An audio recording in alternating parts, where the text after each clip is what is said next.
तो खुदा का सामान सबसे ऊपर।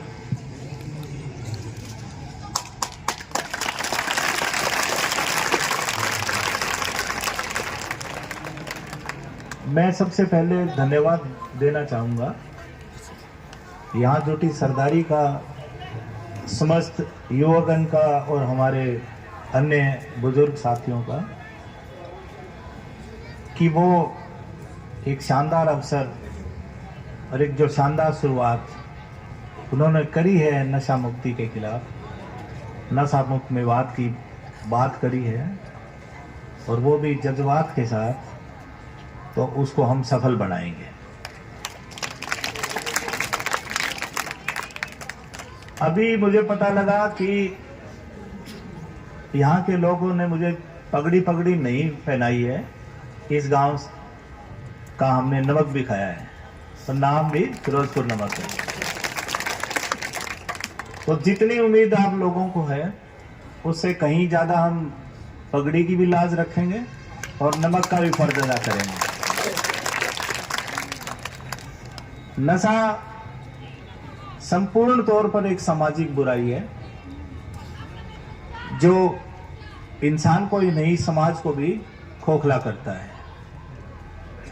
तो इसमें नशे को समाप्त करने का जो हमारा संकल्प है वो सिर्फ पुलिस का नहीं हो सकता है और वो सिर्फ समाज का भी नहीं हो सकता है, पर दोनों का अद्भुत सहयोग और एक दिशा में निरंतर कार्रवाई इसमें बहुत बड़े बदलाव ला सकती है।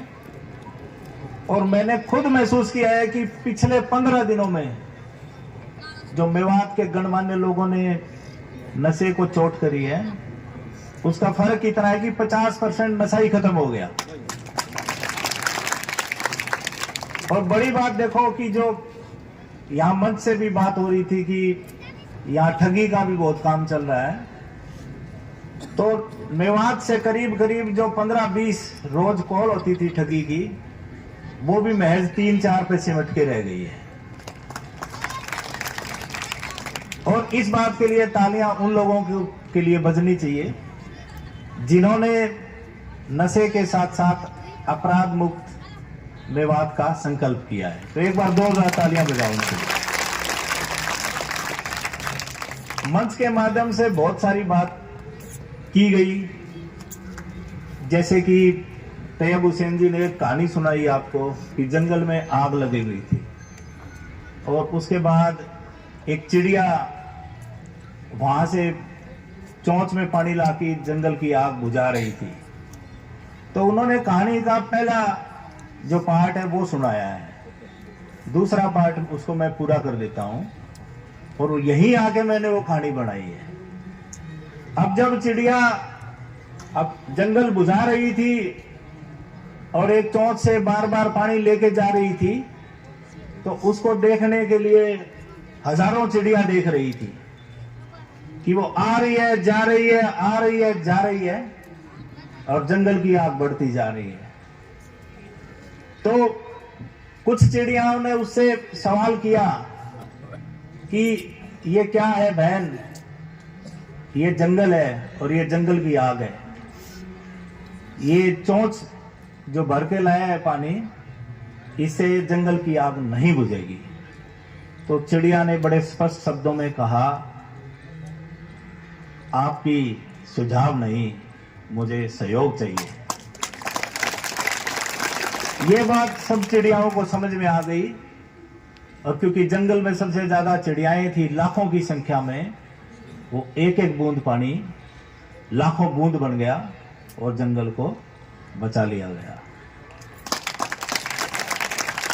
तो ये जो सहयोग की शुरुआत करी है, जो अच्छी एक पृष्ठभूमि तैयार करी है नशे के विरुद्ध, इसको हम किसी भी हद तक जाके उन लोगों के खिलाफ बहुत कड़ी कार्रवाई करेंगे जो इसको काम को कर रहे हैं, और आप लोगों के सहयोग से ही उस नशाखोरी को और नशा बेचने वाले जितने भी लोग हैं उसके नेटवर्क को ध्वस्त कर देंगे। और मैं अंतिम बार उनको चेतावनी दे रहा हूं कि वो ये काम छोड़ दें, अपने सही रास्ते पे लौटें, वो समाज निर्माण में काम करें। ऐसा काम जो समाज के लिए नुकसान करता है वो कभी बड़ा नहीं बढ़ा है।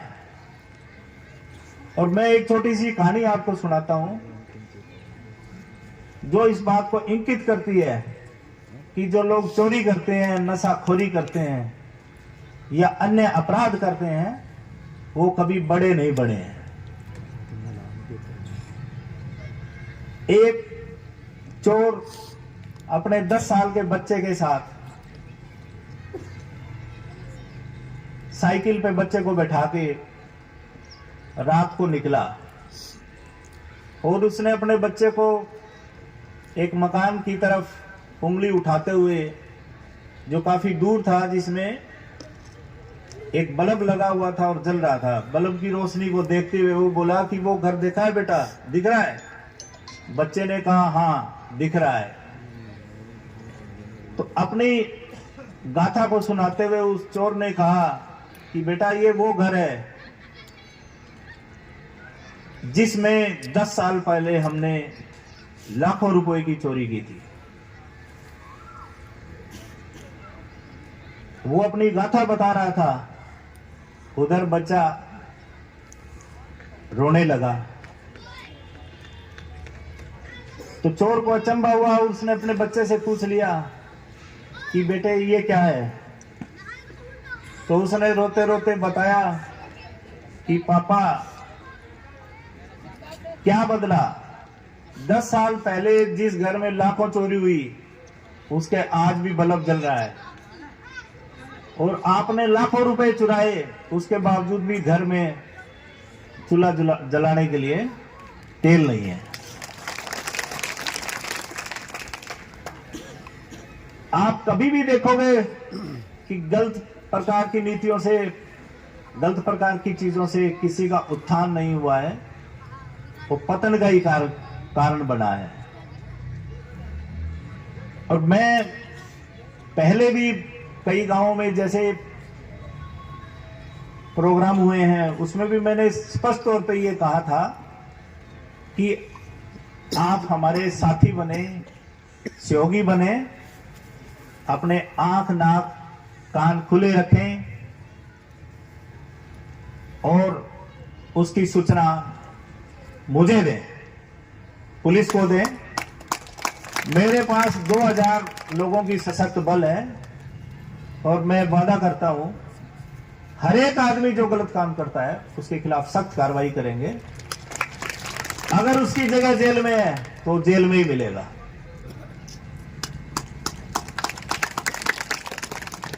पीछे रमाजान चौधरी ने एक बात रखी कि कुछ लोग हम सूचना देकर पुलिस उनको पकड़ती है, उसके लिए उन्होंने धन्यवाद भी कहा और ये भी कहा कि कुछ लोग पता नहीं कैसे छूट जाते हैं।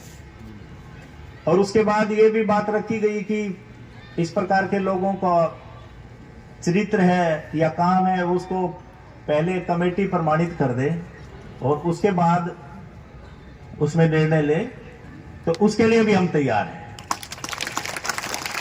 बशर्ते जो कमेटी बने और हर गांव में कमेटी बने।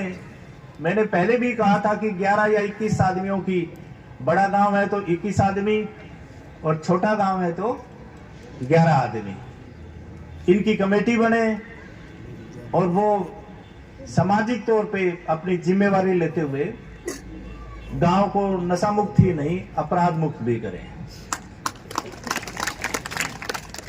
जो नशे का जो दौर है या नशे की ओर से जो आकर्षण होने की जो शक्ति है वो युवाओं में खासतौर से ज्यादा होती है। और उस एज में 18-20 साल की एज में या जब वो स्कूल छोड़ रहे हैं, वो कॉलेज जाने की तैयारी कर रहे होंगे, तो मैं इसमें पूर्ण रूप से परिवार को भी एक जिम्मेवारी देता हूं, जिसमें परिवार के बड़े बूढ़े इस बात का पूरा इल्म रखे कि उसके बच्चे कहाँ रहते हैं, कहाँ जाते हैं, किसके साथ रहते हैं, और उनकी अगर कोई कार्यशैली जीवन शैली में परिवर्तन है तो उस पर नजर रखें। और अगर इस प्रकार के बच्चे या इस प्रकार के कुछ चंद भटके हुए लोग हैं भी हमारे साथ समाज में, तो हमारे जिले में एक नहीं 2 नशा मुक्ति केंद्र हमने तैयार करवा दिए हैं, एक नल्हड़ में और एक मांडीखेड़ा में। ये लोगों ने अनुरोध किया और ये जरूरी भी है, क्योंकि जो भी आदमी इस प्रकार की गलत राह पे चल पड़ा है, सबसे पहले तो उसको रिहेबिलिटेट करने की जरूरत है, उसकी जीवन में पुनर्वापसी जरूरी है। और वो संभव है, बिल्कुल संभव है, उसका उपचार हो, जो गलत काम कर रहे हैं वो पकड़े जाएं, जितने भी लोग जो इस प्रकार के नशे का सौदागर बने हुए हैं वो जेल में चले जाएं। तो इससे बड़ी और कोई जीत किसी भी इलाके की हो नहीं सकती है। तो आप सभी लोग इस जो मुहिम है उसका हिस्सा बने, इस कार्य को आगे बढ़ाएं। मुझे प्रिंसिपल साहब ने बताया कि स्कूल में 3000 से भी ज्यादा बच्चे पढ़ते हैं और ये इलाके का सबसे बड़ा स्कूल भी है। तो उनकी भी जिम्मेवारी बनती है कि वो भी जो बच्चे हैं जो नादान उम्र में भटक जाते हैं, उनकी कार्यशैली जीवन शैली में कोई परिवर्तन अगर देखते हैं तो उसको नोटिस करें और गांव वालों की नॉलेज में लाए, या गांव वालों को पता लगता है तो प्रिंसिपल साहब की नोटिस में लाएं, ताकि उसके जीवन का कोर्स करेक्शन, पुनर्जीवन की तरफ उनकी वापसी हो सके। हमने युग पढ़े हैं, कोई बताएगा कितने युग हैं जो जिनकी हम बात करते हैं? 4 युगों की हम बात करते हैं। कोई बताएगा 4 युग कौन कौन से हैं? पत्रकार लोग जरूर बताया करें वे ऐसी चीजें, लोगों के बीच रहते हैं, पढ़े लिखे भी हैं। 4 युग जो सतयुग, हाँ, सतयुग, फिर त्रेता, द्वापर और काली। इन युगों में कोई विशेषता आप ढूंढते हैं कि जो बुराई थी वो कैसे चली और कहां तक पहुंच गई? सबसे हम सतयुग की बात करते हैं। सतयुग की प्रमुखता ये थी कि जो राक्षस लोग थे वो राक्षस लोक में रहते थे और देवता देवलोक में। उनका रहने का स्थान ही अलग था और उनका युद्ध चलता रहता था, बुराई और अच्छाई का। उसके बाद त्रेता युद्ध, जिसमें रामायण हुई, रामायण की हम कहानी पढ़ते हैं। उसकी विशेषता क्या थी कि वहां राक्षस लोग और देवलोक थे। त्रेता युग में राक्षस और देवलोक थे वो एक धरती पे रहने लगे। वो बात अलग थी कि बीच में समुद्र था। तीसरा युग आया तो द्वापर युग में हम महाभारत पढ़ते हैं, सुनी होगी, देखी होगी, पढ़ी होगी। उसमें जो बुराई थी, धर्म और अधर्म, राक्षस और देव, वो एक घर में रहने लगे। एक पांडव थे, दूसरे कौरव थे। और जो कलयुग है उसमें बुराई एक घर से एक शरीर में आ गई है। अब कब शरीर वो देवता की तरह सोच रहा होता है और कब वो दानव की तरह सोच रहा होता है, तो ये कलयुग है। इसमें क्योंकि जिम्मेवारी किसी भी स्वरूप में बड़े बुजुर्गों की ज्यादा होती है, तो वो देखें कि उसके बच्चे में इस उम्र में कौन सी सोच हावी हो चली है। जब ये आपको ये चीजों को गाज करने का, इन चीजों का अंदाजा लगाने का इल्म आ जाएगा, तो अब आप देखोगे कि एक नव समाज का निर्माण आपके बहुत पास होगा।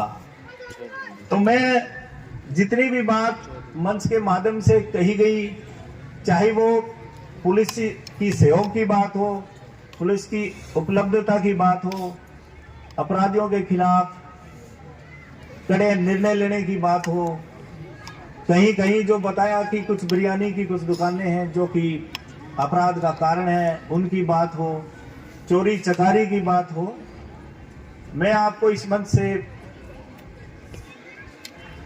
बिल्कुल आश्वस्त करता हूं कि हम बिल्कुल कठोर कार्रवाई करेंगे।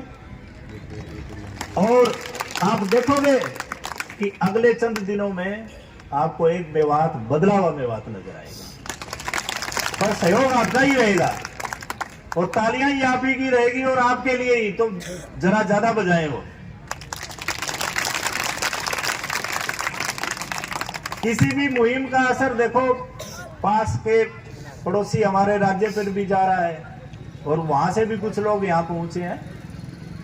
और सबसे बेहतरी की बात यह है कि जो विकास है किसी चीज का, परिवर्तन है, वो सोच से शुरू होता है। और सोच कैसी हो किसी भी विकास की या किसी एरिया के उत्थान की, तो उसमें मैं एक कहानी सुनाऊंगा। वो सब बच्चों के लिए और सभी सुनने वालों के लिए वो एक सीख, परख और उसको लागू करने का सही मौका है। आप जानोगे उसको और फिर पहचानोगे। एक ही गिलास